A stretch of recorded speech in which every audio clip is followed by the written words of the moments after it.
Got Your Back Podstream is brought to you by Mr. Dirk. From casual wear to suits and formals, Mr. Dirk helps you find the perfect fit with the right look for any occasion. Step up your wardrobe at MrDirk.com.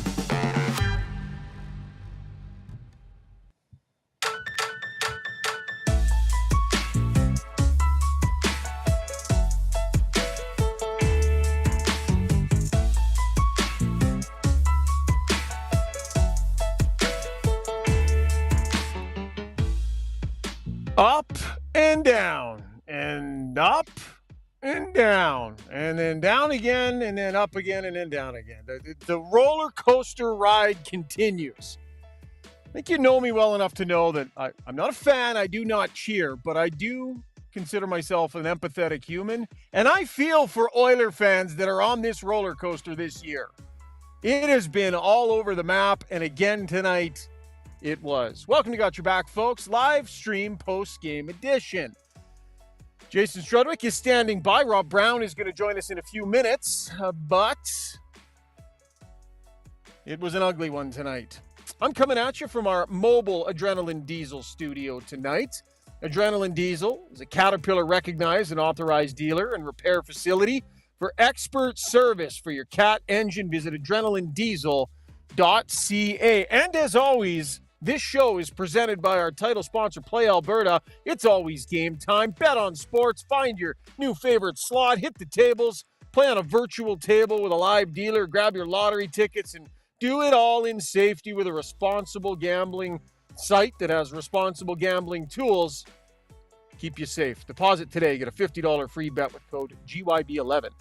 Visit playalberta.ca. All right, let's check in with the man, Jason Strudd. Oh, are you changed out of the suit already, buddy? Is that, what do you? Yeah, I slipped in something more comfortable, a little less sexy. I want people to be focused on my words, not on how I look. Yeah, I know it was very distracting. I'm sure for people with you and Stoff sitting there, they didn't know where to oogle first. Yeah. All right, hey, up here. How are you? How are you liking doing those broadcasts, buddy? Like you got Gino there, you got Bobby there. You get to dress up in a suit. It's like a night out on the town for you. Yeah, it's great. I mean, listen, Gene, it's just so easy. He just sets it up for you, and all the people there, they just kind of, what do you want to talk about? And I'm like, well, these are some ideas, and then Bob comes in and he throws ideas in, then we just do it. So it's a lot of fun, right? It happens so fast. We have maybe 2 minutes, 3 minutes, whereas on here we have way more time than that, right? You and Bobby ever fight over the good ideas? Like, is there ever, you know what? How do you guys share? I'm pretty relaxed, right? So if he's passionate about talking about something, he can have it, right? Like I can always find something else to talk about. But quite often we share similar ideas. Sometimes we don't, but quite often we do. Oh, interesting. Well, you look sharp tonight, buddy. I have to say, your suit game is on point. And I couldn't hear a word you were saying because you were muted, but you looked good tonight as far as I can see. You missed some greatness then. Some great pearls of wisdom. Well, it was some of the only Oiler-related greatness going on this night, man, because it was just another one of those nights, buddy, where this team, what are they? What's the identity? What are the Edmonton Oilers? Do they know what they are? When they're playing great, what does it look like? What can they rely on night in, night out? These are questions of consistency. These are questions of identity. And it's got to be getting frustrated for fans. So let's take to the task, Struddy, of breaking it down.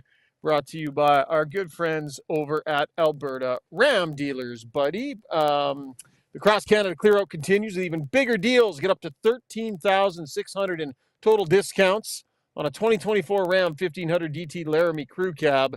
See your Ram dealer today. I think the sign of a good team, Struds, is when you don't have your best on any given night, you can still summon something. You can lean on something. What element of your game can you rely on even when you don't have your best? And I continue to see a team that, when it doesn't have its best, does not have much in the toolbox to lean on. And I think that was evident again tonight. I believe that when this team is at its best, when things aren't going well, they rely on their defensive structure.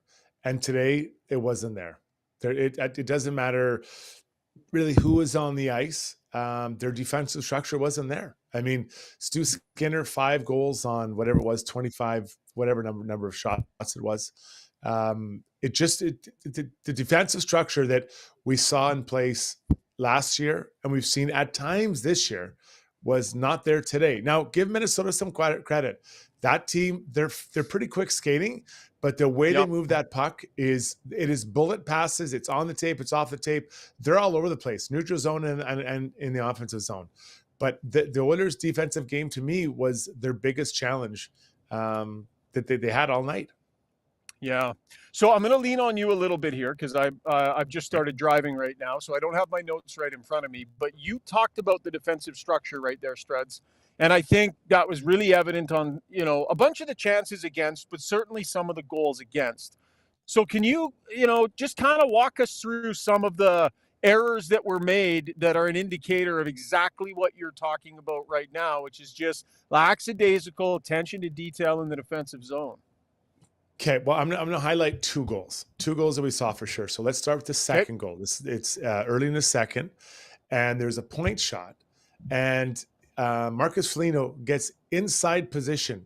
Evan Bouchard drifts well outside of the middle of the ice, and Marcus Foligno is basically fighting with Stu Skinner for the puck. There's other issues leading up to that, but there's really nothing in that area for Marcus to have to deal with. That is Bouchard's man. I'm not familiar with any system where you vacate the front of the net and allow the other team have the middle of the ice. And, there's other guys that have struggled in this, but that was a clear one. And I thought a pretty important goal. Luckily, the Oilers get it back relatively quickly. Then we'll go, I believe it was the 4th goal. Yeah, Struds, can I ask you? Okay, go ahead. Can I just add, I just want to talk a little bit more about that one. Sorry, buddy, to interrupt, but I want to understand. So is that the one where Ekholm chased behind the net, Bouchard vacated the front, and then they ended up sliding it out into the slot and the goal was scored there? That's the one you mean? No, I believe it was point. Puck went back to the point, and there was a point shot. Yeah, it goes to the point. Okay. There's a point shot, and Evan Bouchard is standing to the right, like 45 degrees. Yes. Skinner. Okay, I remember that one now. So I remember that one now. Sorry, I'm getting 2 of them confused. So the thing that I noted about that one, Struds, was that Evan Bouchard had time to look around. In fact, he even shoulder checked. His head was actually, if you go back and watch it, his head was actually on a swivel. He looked around, but still was not in the right place. So it's not like he was pressed for time in that moment, which was kind of shocking to me. Yeah, so what happened when the puck is shot from the top of the circles, Evan was sliding away from the front of the net. Maybe he was thinking that, I'm just going to give a clear lane so the goalie can see it. But what he didn't see was Foligno coming from the other side, and the players come from the other side. And now Ekholm was trying to figure it out himself. So, you just, as much as you can, you got to try to identify where the forward's coming from. And then can I confront them and keep them from the front of the net? But Foligno just gets to the middle of the ice, and then, next thing you know, it's in the back of your net. Okay. So take us to the next one that you wanted to focus then. Sorry to interrupt you, buddy. No problem. So this is the 4th goal. Now this, I believe the effort, the issue was well out of sight of the Oilers zone. So they had a little bit of time in the offensive zone. And the puck goes up towards the blue line, and Henrique's going for it. And I don't think he realized there was pressure on him. He was pretty casual in his approach to throwing it back down. The play was, as they're going to the blue line, hammer that thing right back down below the net, and now you just keep the pressure on down there. Well, he went up, and I truly don't think he realized that he was under pressure. The puck doesn't get out. Now it's kind of a broken play, in that situation, and it becomes kind of a 3-on-2. Henry kind of stays up, a 3-on-2, then a nice kind of pass across and a tap in the back door. But it all starts at the blue line where, again, I don't think Henrik realized that he was under that much pressure. I think he thought he had time to throw it back down around the net. Yeah. Okay. The other one that I did want to ask you about was the one that I brought up earlier there, where so Matthias Ekholm was checking a guy kind of in the corner. The player went behind the net. And then Evan Bouchard, who was standing in front of the net, vacated the front of the net to also chase in behind the net, which left the slot open. Puck ends up there, and eventually it ends up in the back of the net. And actually, Kevin Carius and I were having a discussion. I won't even call it a debate because I think we agreed. The question I have on that one, Struds, is did it make sense for Ekholm to chase the player behind the net when he clearly was behind him and the player would have beat him out of the corner, like could have wrapped it around? Ekholm was not going to catch him.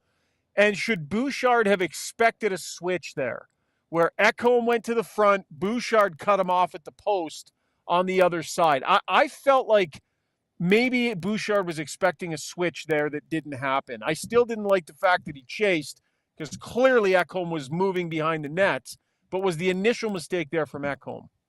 So are you talking about the third goal then? Oh man, that's the one where and I'm sorry, but I'm driving. I can't check my notes. Yeah, no. So it wasn't. I'm trying to go through them here. I'm trying to go through them quickly. So it must have been the first goal. Yeah, I think it might have been the first one, buddy. Yeah. So let me go back and look it down. So, I actually think I'm just going to watch it again because I want to make watch sure it. it's clear. Yeah, no, take a second, buddy. I want you to take a second. Going around. Yeah, like was chasing the right play from Ekholm, or should he have switched and gone to the slot and let Bouchard, who was in the slots, cut the guy off on the other side? So, I don't know what the general tactic would be there. So looking at the first goal, what happened was it went up. It went up to the blue line, and then Matt Boldy is allowed to walk right down Main Street and shoot a puck. And Bouchard and a Wild were in front of the net, and I believe they screened Stuart Skinner. He had no idea. Okay, so that's not it then. Yeah, my apologies, buddy. That's not it. This is so a little tough because I don't have all the notes right in front of me. But I mean, maybe in one of the breaks you can take a look or whatever, even if you want to take a quick peek at the other one. Actually, Struds, why don't we do that? Let's get to the Weiss Johnson soundbox right now, though. And then you can take a peek at the goal because I really do want your opinion on that one that I'm looking for. But I got to get you to do the Weiss Johnson read real quick here as we are going to hear from Evan Bouchard in the Weiss Johnson soundbox, buddy. Yeah, brought to you by Weiss Johnson Heating and Air Conditioning. Only until tomorrow, get 20% off all garage heater installs. Help make life more comfortable from a warm car or toasty man cave. Contact Weiss Johnson today to get in on this great deal. Weiss Johnson, whoa. All right, here's Evan Bouchard. Asked him a few questions tonight about where his own game is at. I don't know, maybe when things aren't going your way, trying to make the simple play something that I got to start doing. When things are going, the right way, then they maybe start making the plays that I like to make. But for now, it's got to be keeping it simple. And you and Matthias have had some great minutes together and played a ton together. As a pairing, what do you think that the two of you maybe are focusing on and working on here to get through this? Like I just said, keeping it simple. We know where we like to be. Like playing with each other. I think, when games are going the way they are right now, it's about keeping the puck out of our end, putting it in the forwards' hands quickly. Not trying to make that extra play like we know we can, but right now it's just about getting the thing into our forwards' hands, let them do the work. Struddy, I'm realizing I've completely thrown you under the bus here, buddy. The goal I'm talking about was a disallowed goal. That's the one that Carius and I got into the debate about, was the one that got called back. Yeah. So thank you. Honestly, it was a goal that never happened. Sorry if you were just panicked. Yeah. I'm going through all the goals here. I'm like, I have no idea what you're talking about. He's on something here. Yeah. That's my bad. I was obviously watching the game, and then I kind of keep a mental track of it. I'm like, which one is he talking about? Is this a different Sorry, game? buddy. That's a bad goal. Now I got it. I want to shift to Zuby for one sec, Zuby, because I think on a lot of nights, Zuby, you can kind of represent the voice of the fan in a lot of ways. What did you make of Evan Bouchard's answer to those questions as a fan, and maybe in particular the one I asked him about his own game? What did you get from him there, Zuby, as a fan? For me, I liked his comments. I thought they were. It didn't sound like the run-of-the-mill excuses and cliches. I thought it was thoughtful and introspective. And yeah, somebody just said on the stream well, you know, why do you have to remember after the game, 15 minutes after the game, that you should keep it simple? And that's a good point, whoever said that. And I understand that. But I like the way, I felt like it was a thoughtful exchange that I'm not really used to hearing from him in that position. So I liked it. But I mean, I want to like what I see on the ice, not like what I hear in the dressing room. Yeah, as a fan. Yeah, that makes total sense. Strudge, did you hear Bouchard's answer, or were you panicking looking for a goal that didn't exist? No, I was under some stress trying to figure out a goal that I don't remember happening. But no, listen, yeah, Bouchard, I hear his comments, and you know, people think it's just so easy to change, right? Well, let's just do it this way or do it that way. He's in a funk, and when you're in a funk, it feels like you should go left and you go right. You know, you should go up, you go down. Like everything is just. It's just not working for him right now, right? And players go through that. Everyone will go through it over the course of the season. So it's not that easy. I mean, I understand what the fans are thinking and what they want. Yeah, you want to turn it on and start playing the best version you can, but you just can't do it overnight. It just doesn't work that way. So let's get to Matthias Ekholm in the Weiss Johnson soundbox as well. He had a really good answer. I asked him not so much about his own play, but just about the play of the two of them, the pairing, why their game has kind of been up and down and all over the place. Here's Matthias Ekholm. Too inconsistent, I'd say. It's either +2 or +3, or it's -2 or -3, and that's we kind of want to find a balance in that. And I remember start of last year we were kind of the same, and then we found our groove and never looked back. So I mean that's kind of where we're at, and it starts with playing defense. It starts with clean breakouts, making sure we take care of pucks and bodies in the D zone, and we got to do a better job of that. I'm not sure what they ended up with, Struds, but at a certain point, they both had 4 giveaways in the game. Yeah. Clearly was not their best night. And they've actually, you know, I feel, is it just me, or has Ekholm had some uncharacteristically rough nights in the last week or two? So much so that it feels like the pairing is struggling. I think a lot of times we identify it when Bouchard is struggling, and it's obvious. But is it just me, or is Ekholm struggling a little bit more often right now too, Struds? And at times it's as much about the pair of them fighting it. Yeah. So when Ekholm has a mistake, it's not as glaring. Fortunately, unfortunately for Ekholm, right? I mean, Bouchard, when he makes a mistake, it is typically quite a big one. And Ekholm, you know, maybe a little bit more savvy. He's able to kind of disguise it a little bit more. It doesn't show up quite as big. But you know, right now with Nurse out, these two guys are being asked to do a lot. Like Ekholm was nearly 27 minutes tonight, right? That's a lot of minutes. Fair point. You know, fair point. That feels like a panic button, or maybe not panic button, but you know, they had Josh Brown in the lineup, they had Stetcher in the lineup, Emberson. You know, all those 3 guys probably with all due respect to them, when the team is rolling and really at their best and healthy, one of them is probably playing. Right, like let's just call it what it is. So these guys are playing a ton to try to make up for no Nurse, and then trying to sort out the rest. Like Kulak was 21, even Emberson, his minutes were pretty high. You know, 16 and a half. Josh Brown 13. So they're getting those extra guys that are, you know, at times extras are getting a lot of extra ice time. I think that puts pressure on them, and then you know, having Connor and Leon mostly on the same line, that doesn't help as well. So, you know, it's I don't think it's one piece. It all fits together to make for a struggling night like they saw tonight, and quite some inconsistency all year. Yeah, for sure. Footnote, and you know, I might be stating the obvious here, but when you are one injury away from this being your blue line, you are nowhere near good enough on the blue line. I'm sorry. They're not anywhere close on the blue line to hoisting a Stanley Cup with the group that they've got. They're not even in the vicinity. And, you know, I get it. It's a patchwork job. The Broberg thing caught them out of left field. Like, I understand why they are where they are. But when they made that decision after losing Broberg to also trade Ceci and to go in as watered down as they were taking a risk. And they were taking a risk with everybody healthy, Struds. They are one injury, and the blue line looks like it does right now. And all due respect to Josh Brown, what we talked about him the other night. He gets caught out there against any of the top 2 lines, and he is going to get exposed, and he did a couple of times tonight. Now, in fairness to him, a lot of guys got exposed tonight.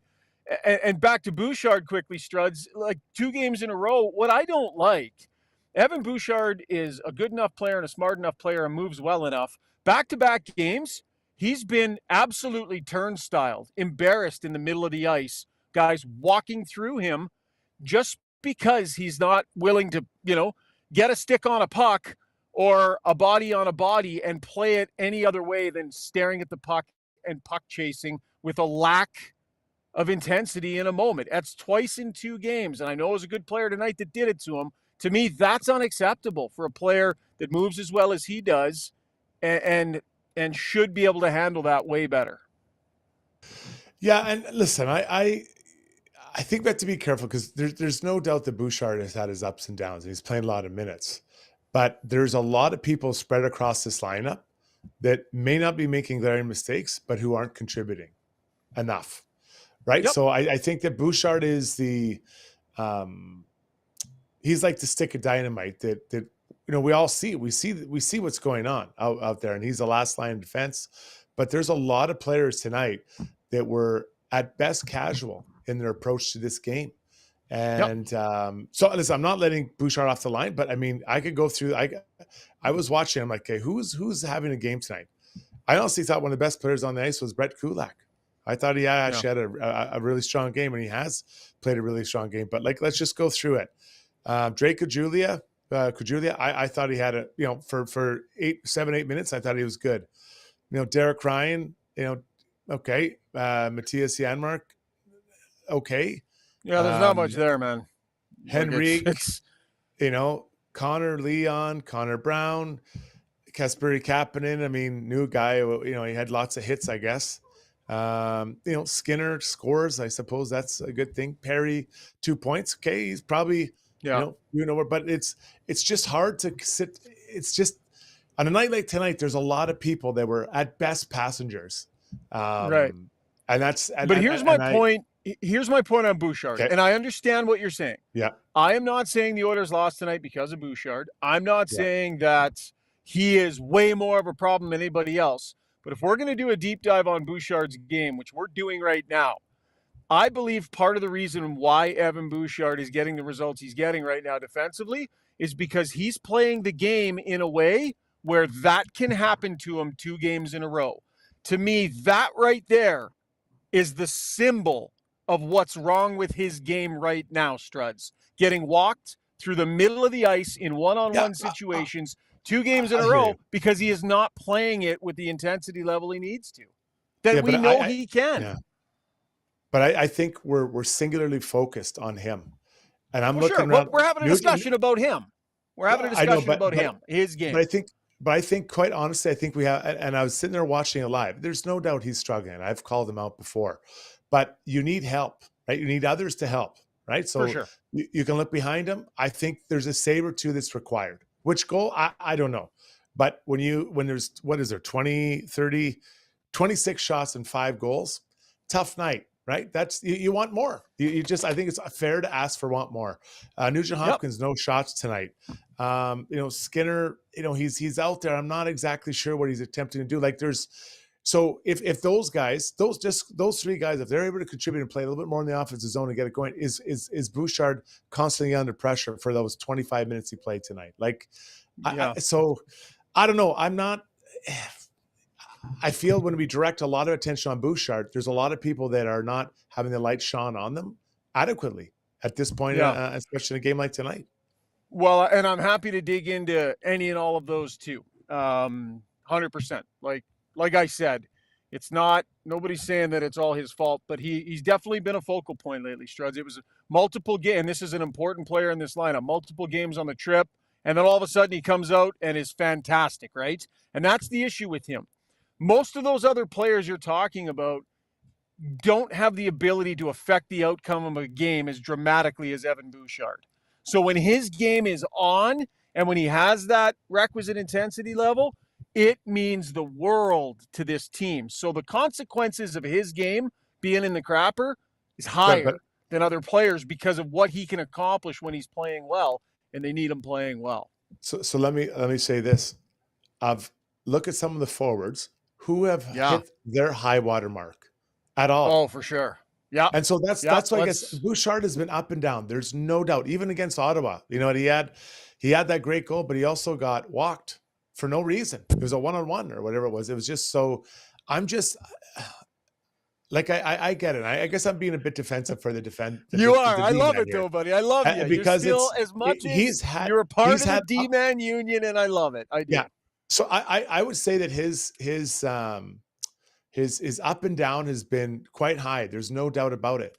But there are some forwards that haven't been up close to what we expect from them and what they probably expect from themselves, you know, and that's, you know, so Hyman's hurt, so maybe unfair.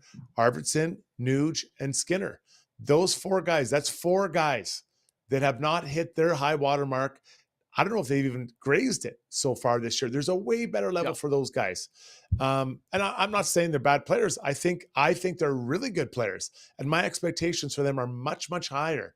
And we haven't seen it. You know, how many of those four, how many of those guys have had really top-notch games through the first 21 games? Yep, more than fair. 100%. I'd have a hard time saying that. One of them. I think Arvidsson's had a game. You know, Nuge, maybe he's had one or two. Like that's a big challenge. Yeah. So as a D-man, I'm looking up like, hey man, I need some help around here. You guys got to go and score. You got to get up and play in the opposite zone, dig in, have some long shifts up front.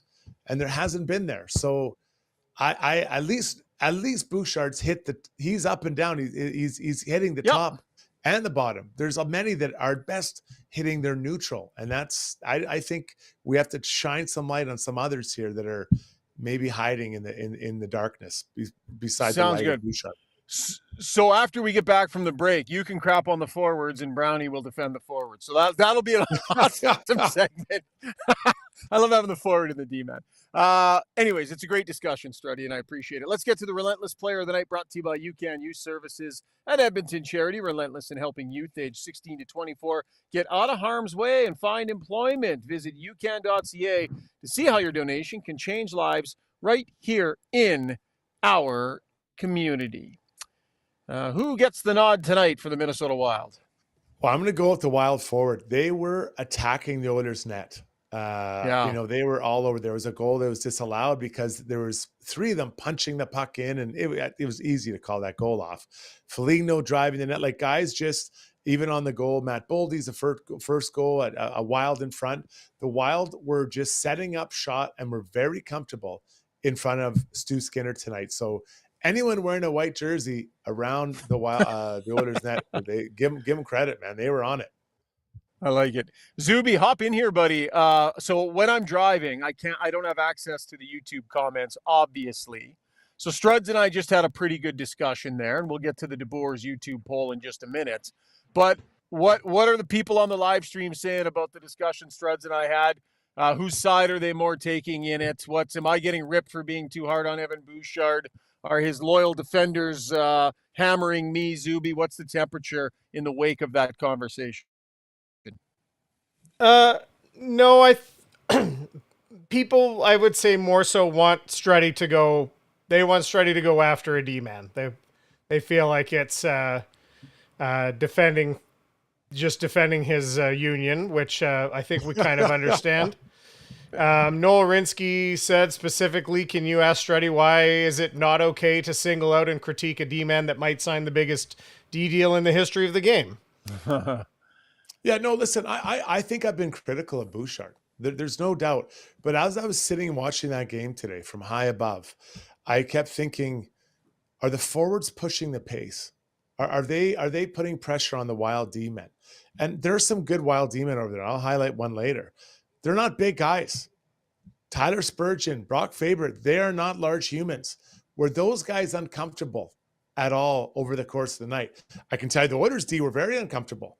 Very uncomfortable. Were the Wild D ever uncomfortable? So we can get all over the Oilers D, and I can go goal by goal and pick them apart. But did the Oilers forwards make their D feel uncomfortable? I don't believe they did, and the score reflects. Yeah, the two goals the Oilers scored, one goes off of a D-man, the other one Marc-Andre Fleury closed his eyes. So I can't, it's hard to really compliment a group that essentially got shut out tonight. And we're going to focus on a D-man all the time. At some point, we have to look at somebody else on this team. It can't just be always the D-man. Yeah. On the other side, in agreement, Roblox Daniel Bryan says 100% Struddy right now. They've simply struggled, and a lot of them haven't had their best games yet. So there's people on that side of the thing too. KD is having a night here. He's really struggling on the stream, and this is one of his more level-headed comments. He says 95% of this roster is underperforming. So it's pretty point. even actually. It's just people like the accountability. They like to hear names called, but I think they think it's across the board as well.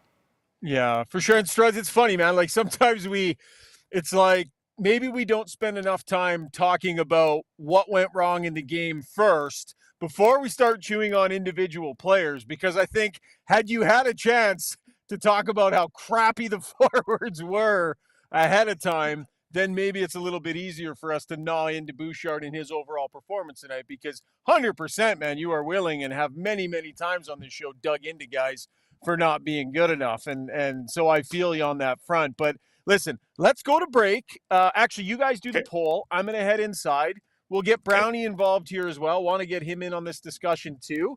But it's a good one, and I think it's an important one. So we'll do some more of it when we come back. But YouTube poll here, Struds. Yeah, brought to you by DeBoer's Golf Shop and Fitting Center, helping you play better golf since 1999 with their TrackMan fitting bays, instruction, after-sales supports, golf merchandise, and clothing. Go down and check out their pro shop style atmosphere located at 5311 99th Street in Edmonton. I like this poll tonight. Not that I don't like them all, Zoobs, but this one I'm really into. I'm interested on what people are going to say. So what do we got tonight? I want to do the poll. I want to hijack it for a minute and show it. I got my Festivus. I love ugly, it. Oh, ugly Christmas sweater on. I had to bring it out. I needed something to cheer me up. So we're only 31 or 32 days, I think, from Festivus here officially. Oh man, I better get the Christmas shopping going. Yeah, okay. The Festivus shopping. Okay, so here's our DeBoer's poll tonight. What is lacking the most from the Oilers game this season? We got finish, we got intensity, we got consistency, or we got luck. Yeah, good ones. Where are people coming at? They're pouring in. Someone mentioned the word too as well when the poll first went up. Effort, maybe effort. I mean, I think effort and effort and intensity.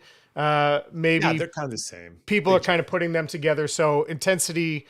An early winner, and I would, tend to agree from what I didn't see all the game tonight. But Struddy, when a guy scores, it bangs in a rebound, don't you just want him to end up on his ass after? Don't you at least feel better? Like I was that close, the guy ended up on his ass. That's what I mean. Unfortunately, putting him on his ass is probably 2 seconds too late, right? So you got to do that prior to it. But it's just, I outlined it in my relentless player there. You need to establish the middle of the ice as yours. And, the first goal wasn't, I think it was the second goal that wasn't. I mean, there were so many times where it was just, they were just having their way in front of the Oilers net. And, smaller defenders from the Oilers, they have three guys in the lineup that maybe one is in when they're fully healthy. So it's not ideal. It's not ideal at all. But you're right, though. You gotta be tying up sticks and moving bodies earlier. Rather than afterwards. It's too late after the pucks cross the line. It looked a little like my game. I felt like the disallowed goal and the second goal, which was the third one that crossed. It looked a little like beer league. That Skinner was far from good tonight, but he made a save, a rebound, or whatever, and looked up, and there's a guy bangs in a rebound, and he's got a couple D-men standing there, no sticks tied up, nobody put on their butt. So crazy. That's the night it was. It was a bad night. So the Oilers really, two of their last three games have been rough. Montreal and now this group. They played a lot of hockey. They've done a lot of traveling.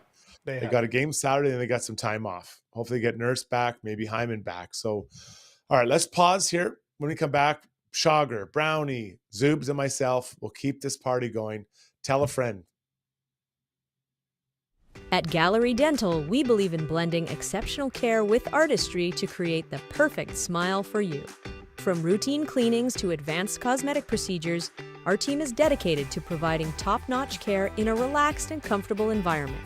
With state-of-the-art technology and a passion for perfection, we ensure that every visit is a positive experience. Join the Gallery Dental family and let us help you achieve a smile that you'll love to show off.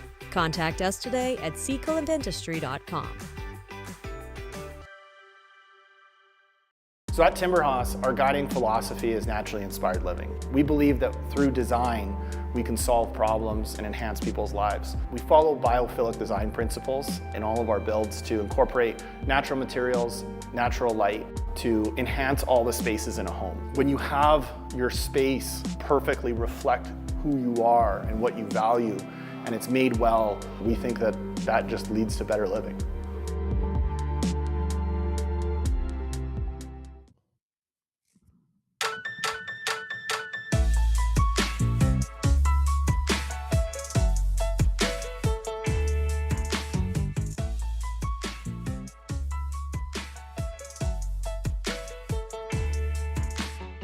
Struddy, you want to go on the takeaways read?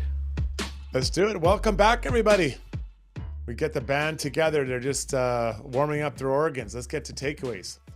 Brought to you by Horizon AG and Turf. The snow is here, so best be prepared to blow through it this winter with their new snowblower from Horizon AG and Turf. They have both walk-behind models or attachments for your yard tractor. Visit them in store online at horizonagturf.com. Great, guys. We're going to need it. It's coming. Brown, we got you old dog? I'm here, Jason. Nice to hear from you. Nice to hear from you. Thanks for calling in. So I'm gonna take over this whole situation here. So prior to the break, our fearless leader, Ryan Shaugger, was outlining the poor play from Bouchard, and I'm not disagreeing that he wasn't at his best, but I said let's move some of the spotlight away from two and the other D men, and highlight how the Wild D, led by smaller D in Faber and Spurgeon, didn't really have a very uncomfortable night. So I'm suggesting the forward should be highlighted tonight's game. Shaugger is on the D men. Where do you come out in this he versus he battle? Well, I don't think anyone on the Oilers was good tonight.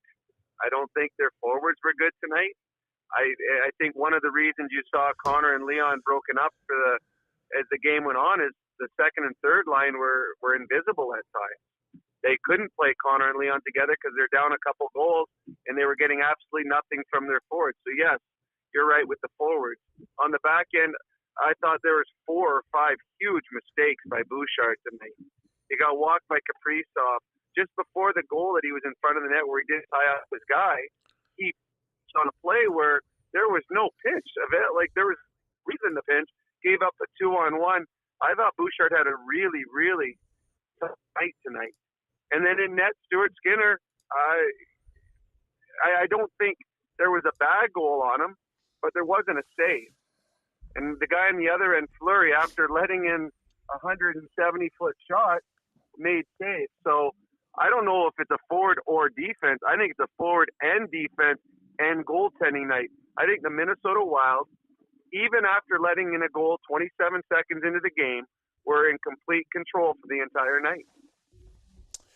Yeah, Brownie, it's good perspective. Like Struds, we're not really arguing Struds. I mean, we both think the forwards for the most part were garbage. We both think that the D for the most part were garbage, and it's a matter of degree that we're discussing here. Nobody was good enough on a night like tonight, goaltenders all the way out. And I guess, Brownie, maybe one of the things Struds and I started with tonight was the inconsistent nature of this team. And how I'm not really sure exactly what they are. I don't know if they know exactly what they are, because to me, the measure of a team is when you're struggling and don't have your best, you say, okay, here's what we know we can do. Here's what we can count on. Here are the things that we will lean on that we know. It's our identity, right? That's what I'm talking about. And I just feel like this group is a long way away from having any sort of identity to lean on beyond hopefully the big guys start well and they don't end up behind in the game. No, that's a great point, and we hear that. I mean, Vancouver would talk it when he came in there. We're going to have an identity of this. St. Louis and Montreal are going to have an identity of this. The new coach in Boston, Saco, we're going to have an identity. Every team wants to have an identity, and not every team could have the same identity. It's based on who you have as players.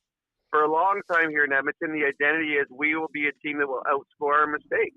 Our power play will win us hockey games. It's not right now. That ain't happening. They are not a hard team to play against. They're not a physical team. In all honesty, what we've seen probably more this year than we've seen in the last few, this team has become a two-person team again. It's a two-player team. It's Connor and Leon. Yeah. Like, even the game in Ottawa, I know it was a big win in Ottawa, but the whole team wasn't good. Connor and Leon were excellent, and they won that game because they were better than anything Ottawa could throw at them. So, to me, this is the identity, unfortunately, is a team that relies on its two best players winning them hockey games. And that's because there's, outside of 5 players maybe on this team, everyone else has underachieved this year of what you expected from them and what they're capable of. So, yeah, I agree with you. This is a team, and friend of all of ours, Dusty Nielsen, put it out in, I don't know, Twitter or Facebook or whatever, because I don't understand social media. I think Zuby has that. 1 in 6 against teams in the playoffs. And 9-3 against non-playoff teams. That's not good enough if you want to be a championship team. Yeah, great point there by Dusty. Yeah. Struds, I mean, we discussed that a little bit. Anything to add to Brownie? What Brownie had to say there, buddy? Yeah, no. I mean, he's there. I mean, I'm as I'm standing there watching, I'm thinking, okay, how hard is this as a team end to play? And the one thing that kept coming that I saw is that the Oilers would go low to high when they were in the offensive zone, and then their D-man would shoot it, and there was no one in front. Marc-Andre Fleury would just grab it off as like he's picking an apple, and it was just shot after shot after shot that there's nobody in front. And that is something that I think you can control as a player. You can get to the front of the net. Now, you could debate the Oilers D should wait to shoot it, but there's only so much time up there, right? It's a ticking time bomb before someone blocks it. So, just a small detail, but, and then you look at the other side, there's people going to the net. The first goal, Matt Boldy shoots it through Bouchard and the Wild player standing in front. So, there's a team that's getting there. And I know the Oilers have a couple injuries, both up front and the back, but there's another level to their game. And the consistency for me going to the YouTube poll is a big, big thing for this group right now. Yeah. Hey, Zuby, why don't you read the poll to Brownie really quick? Because he won't be around later in the show when we reveal the results. But I'd be interested in his opinion, Zuby. You want to run that, Brownie, through that quick? Sure. So the poll tonight is, what's lacking the most from the Oilers game so far this season? Finish, intensity, consistency, or luck? I would go, well, all of them, all 4 have been lacking. I'd go intensity. And intensity really spells what Struds was talking about there. Getting to the front of the net is all about intensity. It's all about fighting for your space. And you're absolutely right about that, Struds. And this isn't the Vegas Golden Knights defense. It's all 6'5". This is a skilled defense in Minnesota. They move the puck well, but it's not a defense that is going to box you out just with sheer size. And the Oilers did not get to the front of the net. And you're right. I don't know how many times Fleury just put his hand out and caught the puck, or he hit him in the chest and he swallowed it. So, yeah, Shaugger, if I had to pick one of those 4, I think all 4 are certainly been missing. But I do believe that intensity, there's been a lot of games that the Oilers have lacked that so far this year. Okay. Don't get into a debate about hitting. Okay. I'm not going to get into a debate about hitting. Shaugger, I don't have. I agree to the point that yes, every player has a role on a team, and every player that is not scoring 10, 15 goals, 20 goals, be physical. I 100% agree with that. I'm just saying, and you're saying it's a coach. You're saying it's a coaching issue, but I said to you, the coach was coaching the exact same way as last year, and didn't put it as a crucial part of their team, and this team still won despite that. I have no problem with physicality, and I do believe that's part of intensity. Okay, so I'm going to take it away from hitting, Struds. And Brownie, you just nailed it to me. This is my issue, Struds. And this is where hitting comes into it. I believe when players go out there wired, I'm going to see if I can finish some checks tonight, they're playing with gamesmanship. I believe it's an issue of gamesmanship, intensity, showing up with the intent to truly compete and do difficult things because that's what's required to be successful. And when you are in the mindset of I'm going to go out there and be physical, not just check with my stick, because that's not gamesmanship. To me, gamesmanship is going out there and showing intensity, and finishing checks is an easy way to show gamesmanship. And when you're wired to be gamers, you know, we all know that saying, Strud, that guy's a gamer. How many gamers do the Oilers seem to have here consistently? To me, it's an issue of compete and gamesmanship, and the lack of hitting, to me, is a symptom of the bigger thing, which is this team doesn't have enough of it, and I'm not sure they're striving in the right ways to find it. Last night I watched some of the Toronto Maple Leaf Vegas game, and that was a battle. Two teams that play each other twice a year, and it was just a complete battle. Huge hit, White Cloud, huge hit, clean hit. Colasar just ran him right up to him, and he just dropped a bomb on Matthew Nyes. Like, it was crazy. But, you know, the Oilers, they just don't seem to have that gear right now. We saw it last year, right? And you know, the players don't want to talk about last year. Well, we have to talk about it because that's what we're comparing it to. If you want to get back to winning, you know, playoff rounds, you have to look like that team or play with something like that team. So I listen, I have no problem them hitting more, but it's about, as to use your word, Shaugger, kind of showing up and being competitive all over the ice. Yeah. And when your goalie is under pressure in front of their net, you're not competing. You are not competing. Because to me, the two areas you can really see compete is in front of the nets. And they didn't have it tonight on either way. Yeah. Okay, let's get back to the Weiss Johnson soundbox one more time here. Zuby, I think there was a good clip there from Corey Perry. I asked him about, as a group, the expectations are high on this group and they're not meeting them. What are the things you do internally to hold one another accountable? How do you find it from within? I think that's one we have, Zuby? Yeah, we got that. Here we go. It's tough. We're playing a lot of hockey right now, so it's it's been a grind, but that's just an excuse. Everybody's playing a lot of hockey right now, so it's a matter of digging in, looking yourself in the mirror, and come to work. Come tomorrow, come to work, and put that 45 minutes, an hour in, whatever it is, on the ice, and just go to work and be ready for Saturday night. All right, there it is from Corey Perry. And he certainly, some frustration there from Perry after the game, understandably so. They're not hitting the standard that they want to be in place for themselves. And I just think they need more guys willing to step outside their comfort zone in an effort to find it. How is Ryan Nugent-Hopkins stepping outside his comfort zone to try and get better results? How's Adam Henrique stepping outside his comfort zone to try and get better results? I'll put Bouchard in that conversation too. When things aren't going good consistently, it's time for people to get uncomfortable. And I see a group here, Brownie, that just likes being comfortable. Yeah, I agree. It's funny. I go back to whenever we talk about this kind of thing, Sam Gagner. He was a guy that was a skilled player, but when he was on the fourth line or where things were going, I've seen him throw hits. I've seen him fight, getting outside his comfort zone. You've got to be noticed in a hockey game. And if you're not doing what you're brought in to do, if not be an offensive player, well, be physical. Go throw a check. Block a shot.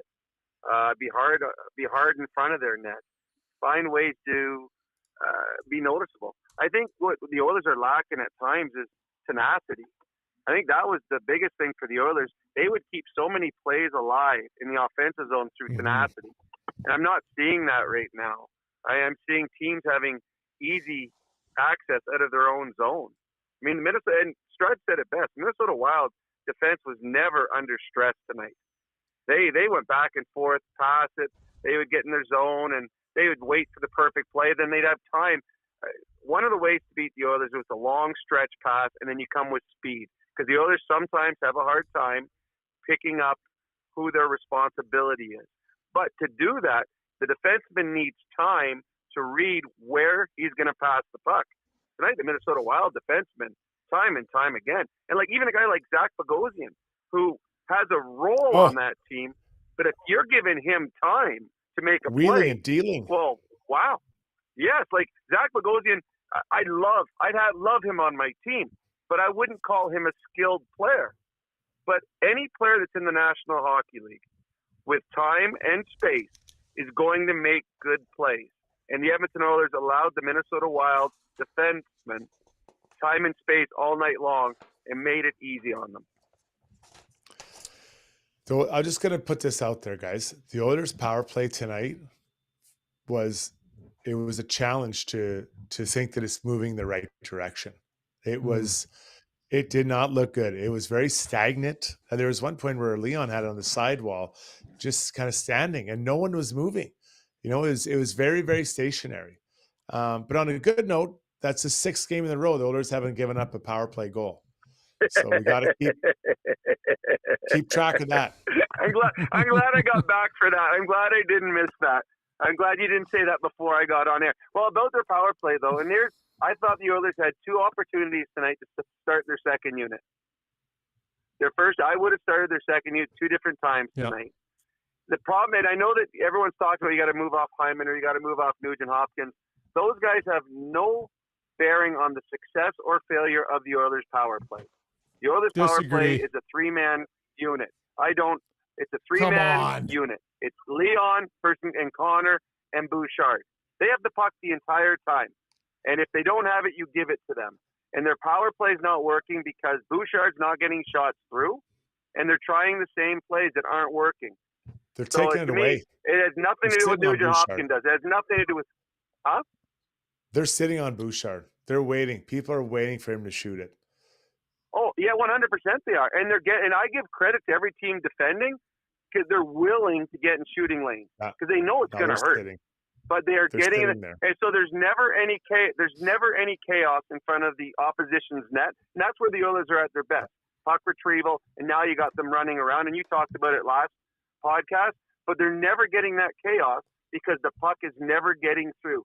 The defensive team is doing a great job getting in shooting lanes, and Bouchard is not doing a great job in changing his angle to give himself a better lane. Yeah, all right. No, it's true. Yeah. Okay, Brownie, are you home, Brownie? Yes, I am. You want to zip inside and hop in on camera? 100%, I do. Yeah, why don't you do that? And then Zuby, we'll take a break. We'll get to, because I want Brownie here for Struddy's World too. Why don't we do our core blue liner next, and that'll give Brownie a couple minutes to get himself set, Zuby. So we'll go to break here, and then we'll come back with our core blue liner. Does that make sense, Zuby? Let's do it. All right, let's do it. By the way, that was Takeaways brought to you by Horizon Egg and Turf. Brownie, head inside, buddy. We'll see you in a couple of minutes. But Struds, spent a little time down at Horizon Egg and Turf today. Oh, can you see this bad boy? Look at this bad boy, buddy. You'll be blowing everything, buddy. Blowing everything out there. I love it. Okay, so here's the explainer on this. Were you aware that I put a golf simulator in my garage and my wife can no longer park in the garage? Have I said that on this show yet? I think someone mentioned it. I don't remember who said it, but yeah. Yeah. So then what else just recently started happening in the area? Right? The white stuff started to fall. And so I took the blower that I had before to go out and because it's on me. It is fully on me now. Every snowfall, I am responsible for the cars. As it should. As it should be. I've got the golf simulator in there, although I always tell her it doubles as a yoga studio, so you're welcome, Randine. But I went and picked up this beauty because the other one was not cutting it. This thing is fantastic. Battery powered. Just take a listen to this thing. I'm going to wake everybody up. I don't care. Oh, just blew stucco off my ceiling. Blew stucco off my ceiling. Can you handle that thing? Do you have the back strength to hold that up? You know what's funny, Struds? It's not the back strength that was the issue. My wrist got sore. The back, because it's heavy, like it's powerful, so it's got some weight to it. So yeah, I got to do some more of those wrist curls, I think. Yeah. All right, let's go to break, and we'll get to HSE Core Blue Liners coming up. Ready to go all in this season? Mr. Dirk's got you covered with express on-site tailoring, a wide selection of craftsman-made suits, sport coats, and casual staples for every occasion. Score big with Mr. Dirk. We've always got your back. Visit us off White Ave, south of 102nd Street, or browse online at mrdirk.com.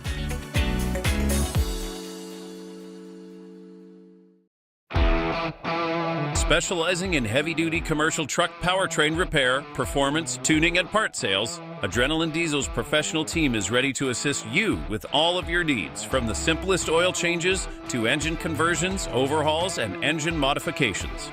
Featuring an all-new online parts store and machine shop to manufacture, replicate, or repair parts, visit adrenalinediesel.ca.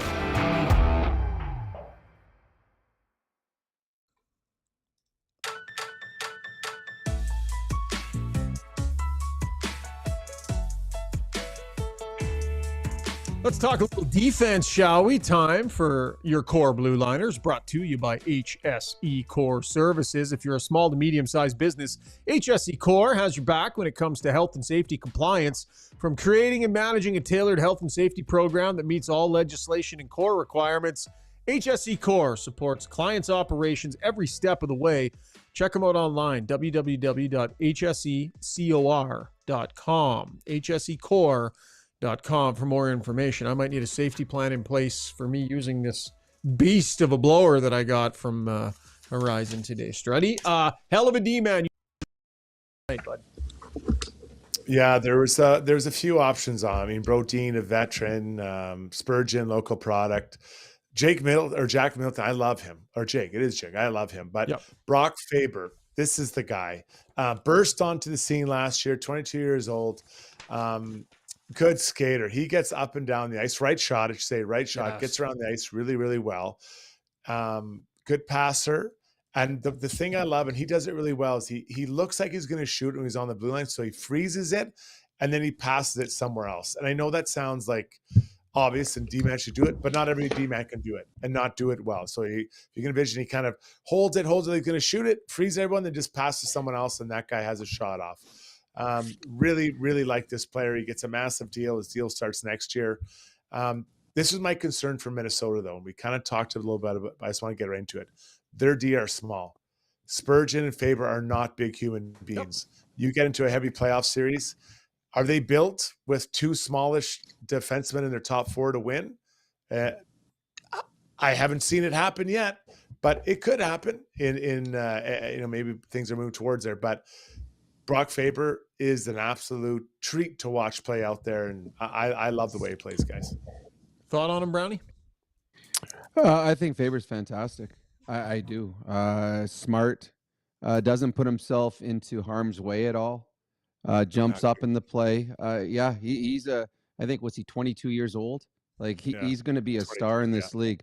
I mean, and he's following in the footsteps of Brodeen, who I think has been a fantastic player for them for a number of years too. I do believe they need one more big, mean, ugly defenseman at the deadline. But I do like this Minnesota team. This is a team that wasn't built for this year. It's next year's supposed to be like that. Next year's when all of a sudden all the cap space comes free for them. And then they're going to, so this is going to be a team that's going to be good for a number of years. So, and fun to watch. Kaprizov, he is a good hockey player. I love watching that kid play. Four Nations Face-Off Olympics.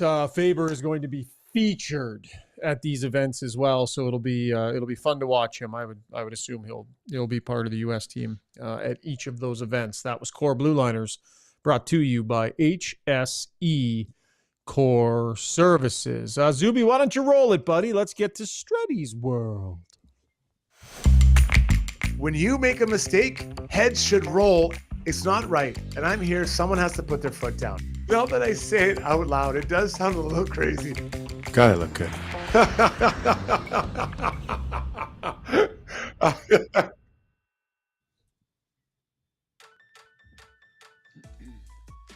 Yes, it is time for Struddy's World, brought to you by Timber House. Tired of those dull cookie-cutter houses that are kind of meh from every angle?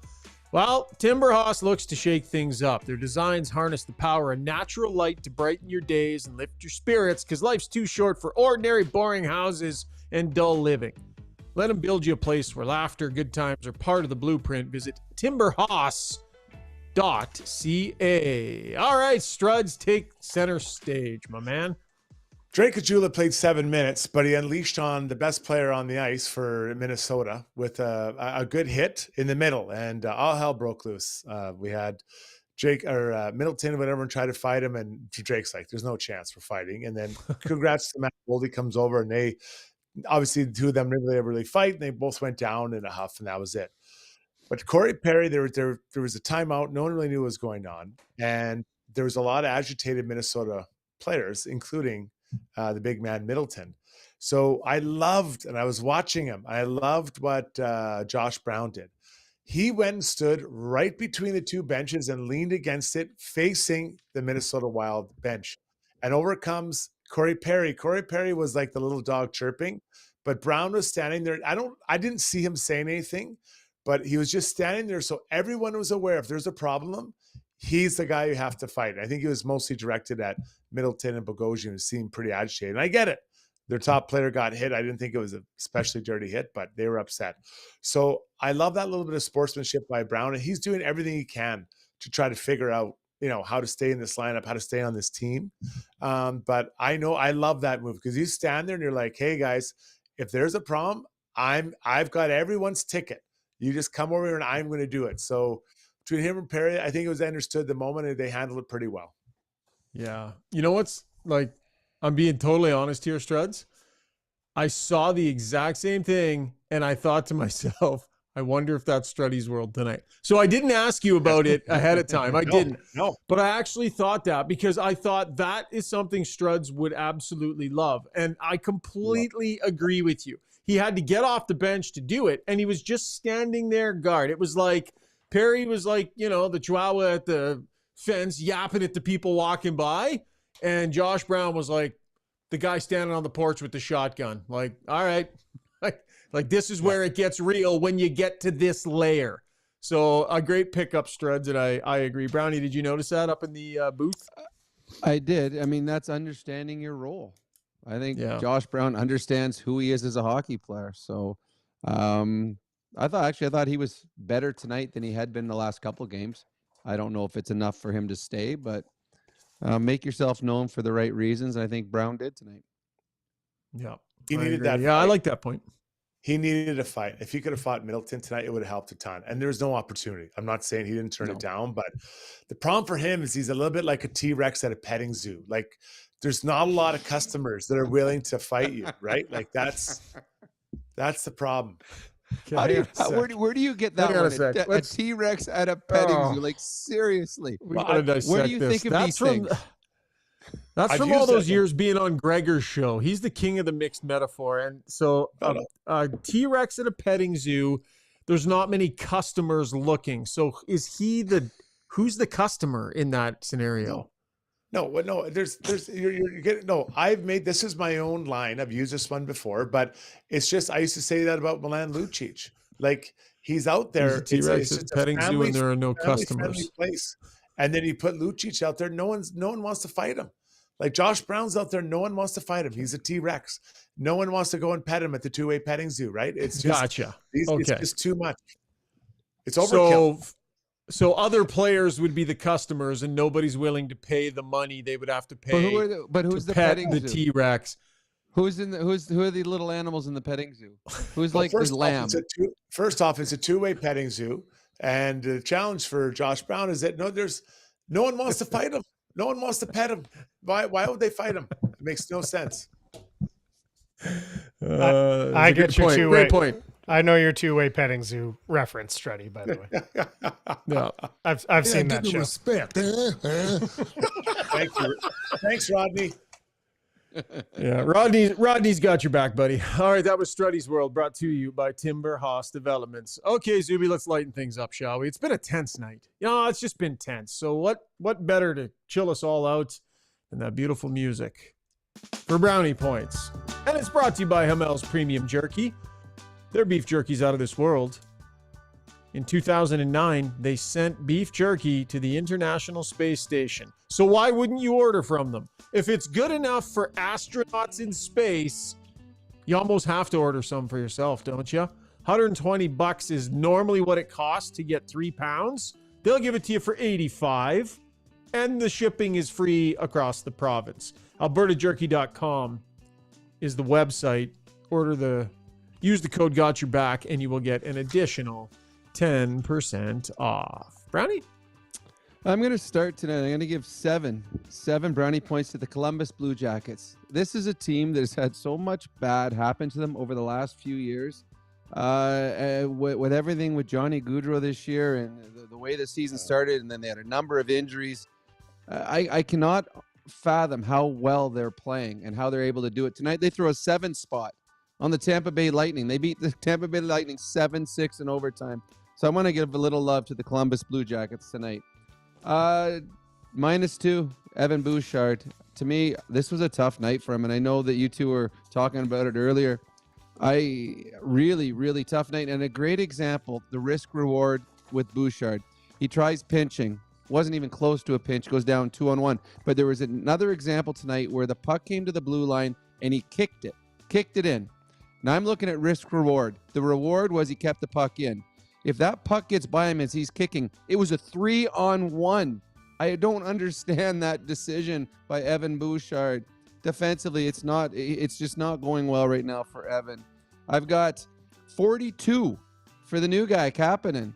Comes into the lineup tonight, drew 2 penalties. This is an Oiler team that can't draw penalties. They're not getting on the power play. Kapanen draws 2 penalties, and Shaugger's going to like this. He led the Oilers in hit. A new organization guy comes here. He hits. He leads them with 4 hits on the night. Kapanen, not a big man, not known for his physical play, but tonight led the Oilers with 4 hits. 29 for the great Marc-Andre Fleury. He let a 170-foot shot in to start the game. Like, seriously. He did. It could not have gone any worse to start a game for Fleury. The next 3 shots came out from the outside the blue line, and the fans were jeering him, and they were bouncing on him. He took it all in stride, and what he gave the Minnesota Wild tonight, the Oilers didn't get from Skinner, and that was big saves at the right moment. You let one in from 170, but then you stop McDavid on a breakaway with a flat out laying down and taking the whole bottom of the net out. He is one of my favorite players in the National Hockey League. Good on Marc-Andre Fleury. And I hope the fans appreciate it tonight, because that might be the last time they ever get to see him live here in Edmonton. And the last one, I've got 90 brownie points for Corey Perry. Corey Perry's a 4th-line guy, had a goal and assist. He had 2 points. He was +1. If you get 2 points from a 4th-line guy, that should be a really good sign that you're going to win the hockey game. And another point on Corey Perry. Corey Perry and Jeff Skinner have spent the most time of any wingers on the 4th line this year. They both are tied for the lead league in goals for wingers on the Edmonton Oilers. They both have 4 goals. The 2 wingers that have spent the most time on the 4th line for the Edmonton Oilers have more goals than any other winger on the team. More than the guys that play on the first power play unit, more the guys that play with Connor, more than the guys that play with Leon, and all of the guys on the 3rd line. So Corey Perry, I'm giving him some love tonight. 4 goals on the season. And at that time, I thought was a big goal in the hockey game, but turned out not to be. Boom. Brownie points. You brought it tonight, Brownie. That point you just made about those 2 wingers, Struds. I mean, it's hard to argue with that, man. That resonates. No, for sure. Question for both of you guys. Is Kapanen a fast skater? Yeah. Okay. To me, yes, Jason, he is, because everyone to me is a fast skater. Shaugger probably would really be a fast skater to me. No. No. Yeah, is Struds, he skater? actually is. He is, Struds, but funny enough, the way I would describe him is I think he's a fast skater, but I don't think he plays that fast. Like, that sounds like a weird thing to say.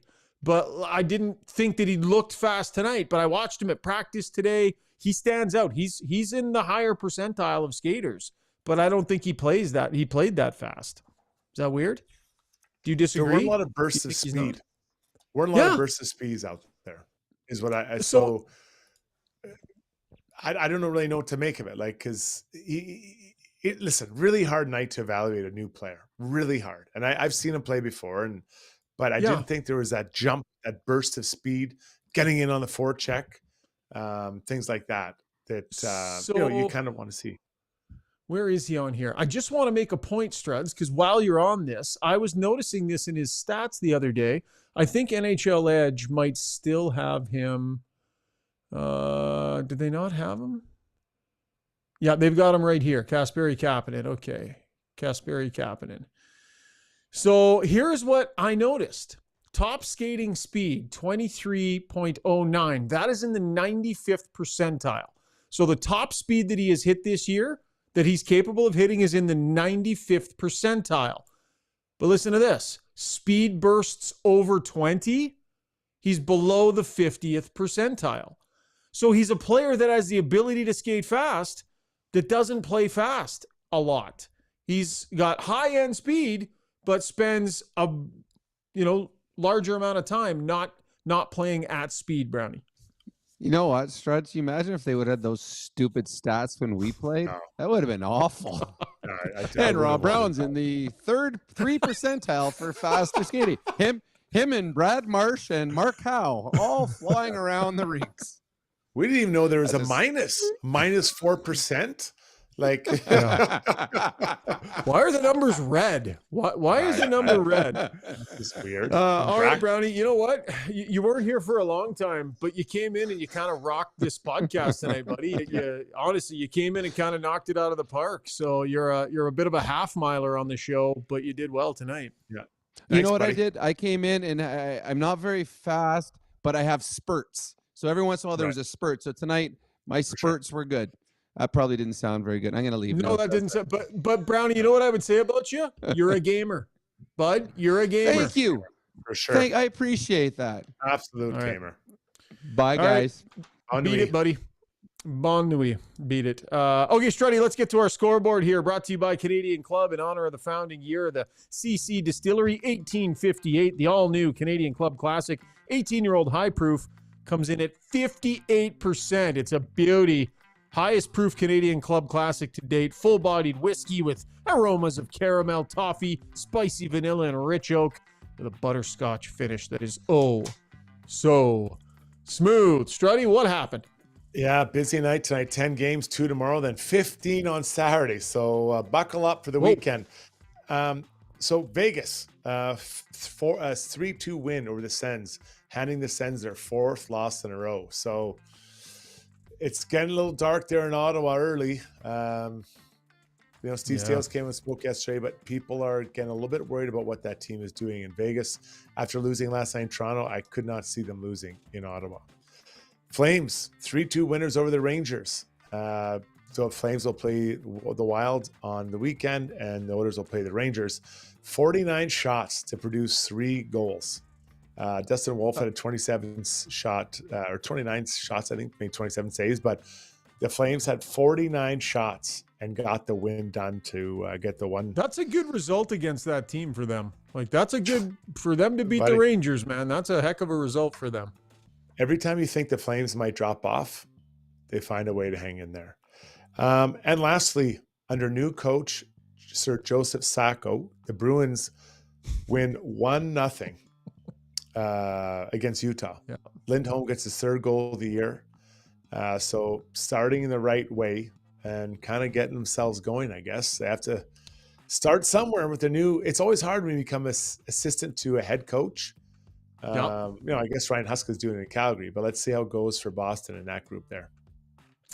I wanted to do a quick check here on Dylan Holloway because we've been tracking him closely this year. His minutes have cut back the last little bit. Taking a look as the Blues beat San Jose 3-2. Dylan Holloway was 12 minutes and 13 seconds, a shot on net, but didn't have any points tonight. So, by the way, he had that tough injury too, where he took the puck up in the throat area, but kind of maybe falling a little back to the mean a little. Hey, Struds, lately? Yeah, well, yeah, and it's a new team. They're trying to figure things out. But yeah, last game I saw he was just under 10. So, played some center, was moving all over the place, and you kind of find your level with the new team. Yeah, for sure. All right, that was our scoreboard brought to you our good friends over at Canadian Club. All right, when we come back, we're going to take a lap and then open up all the comments here on the stream for Ask Us Anything and our play of the day as well. Still lots of show left. You've got it locked on to Got Your Back, presented by Play Alberta. With over 18 years in the industry, Kelly Zaretsky and her team at Blue Summit Accounting deliver client-focused solutions and financial guidance for success in a simple and comfortable way. Whether it's for corporate or personal needs, Blue Summit Accounting can help with taxes, estate planning, financial services, bookkeeping, and more. Get in touch today. Email bluesummitacct@gmail.com or call 780-416-9662.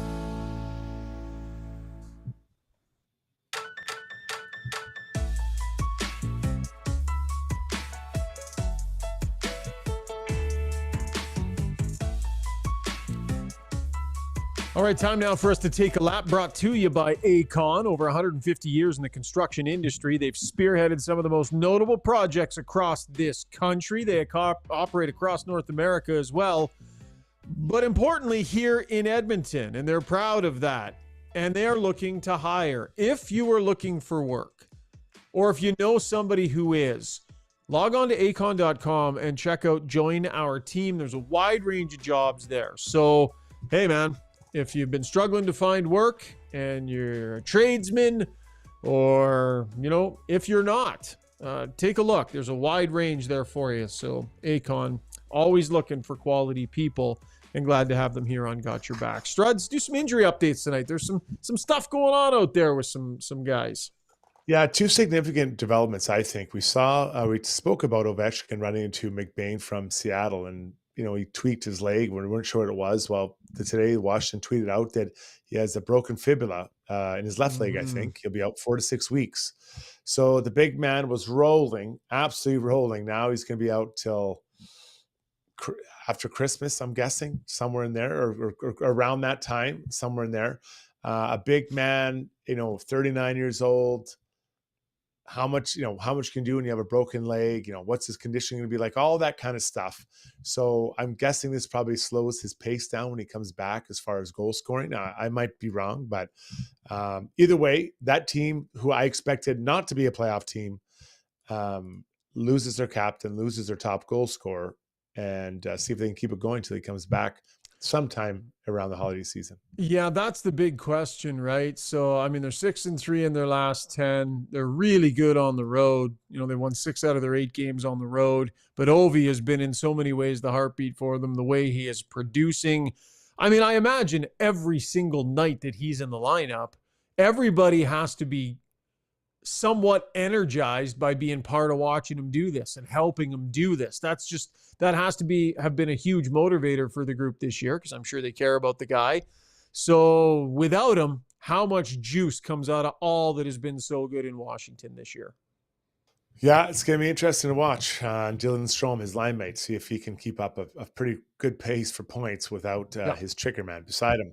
Then we'll stay on the East Coast, and I wonder for goaltenders, Frederik Andersen, out 8 to 12 weeks, I should say, with with a knee surgery.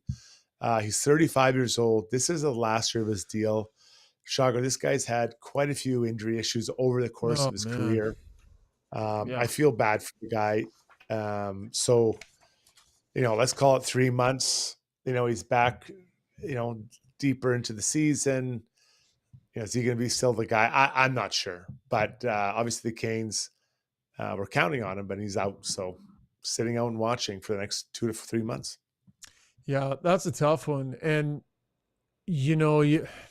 especially where goaltenders are concerned, being able to be reliable. And remember, it was an issue for the Leafs with him, right? There were injury troubles when he was there, and it was like, can you lean on him? Can you rely on him? Then they're dealing with that again in net for them. So it's, as a goaltender, man, to have the team question, can we throw too many eggs in this basket with him because you're not sure if he's going to be available when it matters the most? It's just a tough reputation to shake. And yet you don't, hey, sometimes injuries happen, man. It's not necessarily their fault, but that does tend to follow you around. and he's 35, right? So this is last year of his deal. So, wear and tear on goalies. There are some that are freaks like Cam Talbot, but yeah, and you feel bad for Carolina. They're off to a hell of a start, and now they can't count on one of their goalies. All right, that was Taking a Lap, brought to you by Acon. All right, Zuby, hop on in here. Let's get to our Ask Us Anything segment. This is where we've got a great number on the stream tonight. Fire us a few likes if you don't mind. Apparently that helps the old algorithm. But Ask Us Anything is brought to you by BJ Electric Supplies. Since 1976, they've been supplying full-line distributors, providing quality wholesale electrical products for use in industrial, commercial, and residential settings. Proudly owned and operated in Edmonton. We love it. Good, solid, local company you can depend on. Visit bjelectric.ca. Hello, Zuby. Hi. Yes, hello. I haven't seen you on camera yet tonight. No, you missed the reveal of my Festivus Seinfeld ugly Christmas sweater. Love it. Trying to get something. I was trying to get something positive going this evening. All right. I like it, man. Hey, by the way, executive decision being made. Henceforth, from now on, we shall always, Struds, always wrap up the YouTube poll at the beginning of Ask Us Anything. We have had some people getting straight up pissed at us for forgetting the poll, and we've been a little goofy with it. So henceforth, I now solemnly declare the poll shall be wrapped up forthwith at the start of Ask Us Anything. Let it be so. Let it be so. Sounds like my new fitness and eating goals. They start now, and they will not be forgotten. There's no doubt. Okay, so I had already wrapped the poll. So here we go. What's lacking most from the Oilers game this season? We got intensity running away with it at 47% of the vote. Consistency. Gotta check with those sticks more. More stick checking intensity. Sorry. The most intense stick checking you've ever seen. Consistency coming in second at 30%. Finish coming in at 20%. And maybe not surprisingly, but probably the lowest score we've seen for anything ever in a poll. Yeah. Luck, only 2%. 2%. Over 200 votes. That's good, Struddy. You don't believe in puck luck, right? So There's that's no puck luck. everybody's on board. Before you get to the questions, just big picture thought here, Struds. And we know Chris Knobloch, he pays a close attention to certain analytics, expected goals, number of slots from the inner, or shot attempts from the inner slot. There's a bunch of things he looks at that will determine, chances against, expected goals against, all these things. All of these metrics, all of them, say that the Oilers should be doing better than they are. And now he's not, he knows better than to just say, well, I'll just keep doing everything exactly the same, and eventually the numbers will square themselves away. But a lot of the indicators say that this team is playing in a way where their results should be better, Struds. But you can't just sit around and wait for that to change. You got to figure out a way to go and get it. Yeah, and so I think what coaches do is they take the numbers, they look at them. Okay, this is what we're doing well, this is what we're doing not well. Then how can we help the shooting percentage go up? How can we help contribute to the more scoring for various players? Where are they shooting from? Are they getting it off on time? Who's in front of the net? Like, the Marc-Andre Fleury just picking apples off the tree with shots from the blue line. I don't know what those are ranked as far as dangerous chances, but they're not dangerous at all. Right? It's just a guy catching pucks. He does that all the time. So I think you got to think, okay, why does a player X have a certain shooting percentage? How can we help them get there? And I think that to me is what analytics is all about, right? Seeing what you see with the eye and then the numbers and try to figure out how to put them together to get the best results out of the players you have. Sorry to hijack the start of the segment, Zuby. I turn it to you. Sorry. All right. This has been Ask Us Anything. Thanks for joining us. Let's do it. Well, sort of on that topic, I had this one queued. Davin saying Knobloch is having a difficult time reading his team. And Struds, I know how much you talked last year throughout the season and into the playoffs about how Knobloch seemed to find the pairings or the line matchups. Sometimes it took him 3 or 4 games to do it. So do you agree with that statement that he's having a more difficult time reading his team this year? In the playoffs, it felt like it would take 2 to 3 games for him to find the right combination and style of play required to win a series. Yeah, you said that back then. Yeah, I remember. Yeah. And so here we are now, we're 20 games deep, and it feels like he hasn't been able to find it. Now, to be fair, he's been seeing Evander Kane. And, Evander Kane, when he wasn't healthy, wasn't the player he was before. But Evander brings a style of game and energy to the lineup. And it's a pretty quiet lineup. Let's look at the top 6 forwards. Connor and Leon, they're competing, but they're your best players. They can't be chirping everybody. Hyman having a tough start to the year. Works hard, but a tough start, now injured. Nuge, Skinner, Arvidsson, it hasn't been what the push they needed yet. So he hasn't been able to find it yet. And I think that having Jeff Skinner struggling to find a role in this team has really probably surprised him and hurt any plans he had going into this season 21 games ago. Yeah, definitely him not being used reliably in a top 6, never mind that, top 9 forward role is definitely thrown a wrench into things for sure, Struds. Good point. All right, let's make some excuses. TJ says not having Nurse, Kane, Hyman, Arvidsson is a pretty massive issue. We didn't really talk about a depleted roster, but those are big names, right? Well, the other excuse that was made on the stream too, Struds, and I mean, it is what it is. I mean, they just played 3 games in 4 nights, 4 games in 6 nights, including a swing out east. So, I mean, everybody's got tough schedule turns like this. But yeah, if you want to talk a couple of injuries and then that little bit of scheduling, make a case for it a little bit. 100%. It's tough, man. That's a tough one because this is their first game at home, right? After the way back. Yeah, what's that garbage about first game after a road trip is hard and blah. Well, you just got to come back, and the time change, the time change does make a difference, right? That's 2 hours. So I listen, full day off yesterday. Full day off yesterday. I know, but still, it's still hard to get over it. The body can only do what it can do, right? Usually they say it takes 1 day for every hour you travel, I should say, and you're going back and forth. So but at the end of the day, this is a veteran team. They've been through this before. They know what those trips are all about. But you take out those 3 players, it does make a difference. It really does, because that's 2 of your top 4 wingers that are sitting at home, and one of your top D-men. But the Toronto Maple Leafs don't have Austin Matthews, and they've won a number of games here. So, makes a difference. All right, our friend Ronnie Oceanfront, very funny, says switch Jeff and Stuart Skinner for a game. You never know. Ronald. Oh, here was another good suggestion. Ro Nelson says, I think Ryan should award the blower to whoever totally blowed the most that night around the league. Oh, here's another fun one. TJ says, big shout out to Weiss Johnson for swapping out my leaky hot water tank this morning. I finally have hot water in my home. Nice. Jingle. Yeah, get no respect. Oh, that was the wrong button.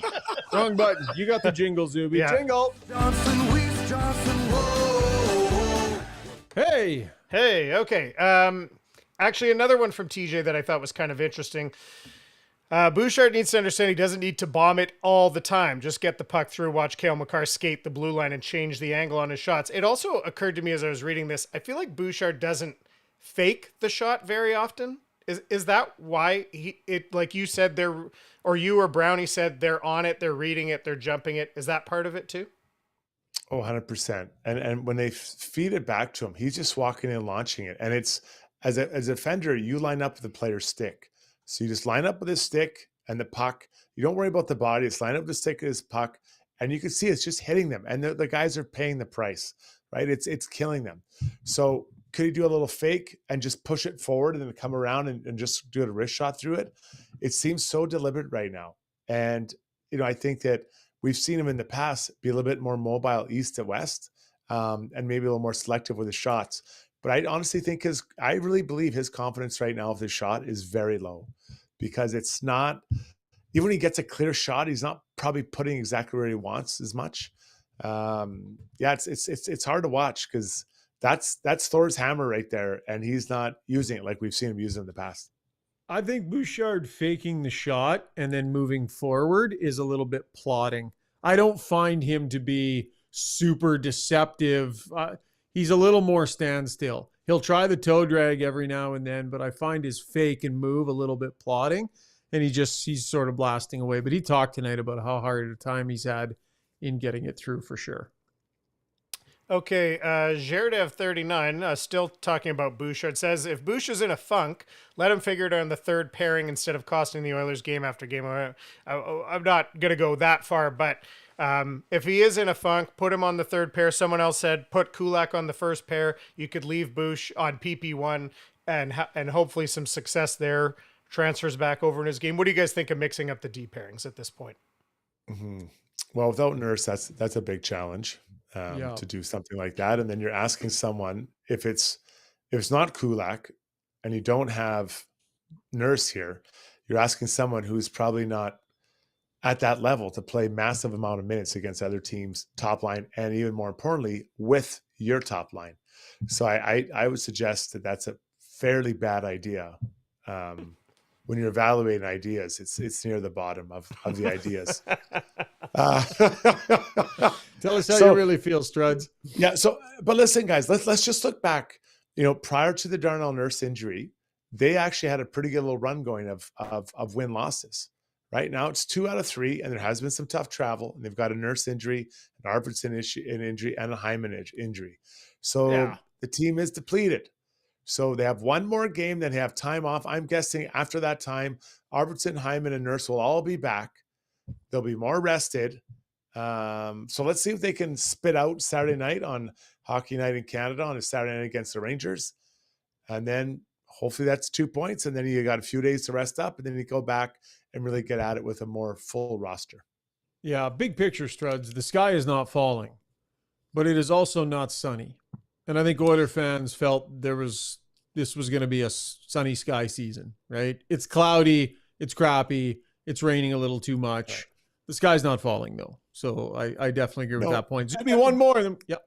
Yeah, no, I guess but some things are trending in the right direction. I know you guys make fun of me, but 6 games, no power play goes against. And the the power play has got to get better. It's impossible for it to stay this bad. So those 2 things, if they get going and they get healthy, might have something heading into Christmas to celebrate. Okay, so for my buddy Gord, and maybe I do this sometimes, I end with like a bigger question. So how does a team change and all of a sudden start to compete on a consistent basis? It's been 25% of the season. How do they change now? Obviously, we don't know the answer to that, but what's a little thing? What's a little thing this team can do to get a spark or have them thinking differently or changing one habit, or what's a little thing they can do, Struddy? Well, after tonight, compete in front of each other's nets, right? In front of their nets. I think that's something that is, and this has nothing to do with the goaltending. It's just competing in front of both nets, getting to the other team's net and protecting your own net. That's something that hasn't been all year, but definitely tonight. I think it was clear. Yeah. I mean, get uncomfortable. Like everybody look in the mirror and say, all right, I'm too comfortable. What can I do? How can I step outside my comfort zone to find a different result? And if everybody does that a little bit, I think the compete level on this team will go up, because again, it's a group that is far too comfortable and on far too many nights. And I don't know that the expectation is there for them to get uncomfortable. And I think it should be. And last comment here, starting over at 61. First time this season the Oilers have lost a game when they had a fight. And guess what that means? We don't have to talk about it anymore. No, I'm just kidding. Yeah, it wasn't much of a fight. Wasn't much of a fight. I love how Kajula wasn't willing to go, and then a guy more his size came over, was like, yeah, I'll fight this guy. That was There's classic, no way. Man. It was classic. He can't take that fight. He can, and give Boldy credit, because there's no way he's taking that fight. There's no way he'd take that fight against Middleton. And he shouldn't have to. Like, that's crazy. Yeah. I just wonder how Oiler fan would have felt if McDavid took that exact same hit. Like, I'm not saying it was dirty. I just mean it was like kind of in that zone where it was sort of Oiler fans would not have liked that on Connor McDavid. So I thought the Wild handled their business and good on them for doing it. Let's get to our play of the day, brought to you by Gallery Dental. Take the first step towards a stress-free dental experience. At Gallery Dental, they provide modern dentistry for today's patient with the most up-to-date sedation, implants, dentistry, and so much more. Gallery Dental, YEG.com. Struds, I'm going to hijack this really quick, and then if you have one, you can do it after. But Zuby, we never got to Darnell Nurse's sound today. Darnell Nurse did skate. I thought he looked really good on the ice. Based on what I saw today, I would not be surprised at all if he's playing in a couple of days against the New York Rangers. But he addressed the media and did talk about that hit from Ryan Reeves and whether Reeves came to chat with him about it or not, as we go to the Weiss Johnson soundbox. Yeah, I mean, he came after and apologized. I mean, yeah, there's, in situations like that, there's definitely an onus on the player with the puck to be aware of where everyone else is on the ice, for sure.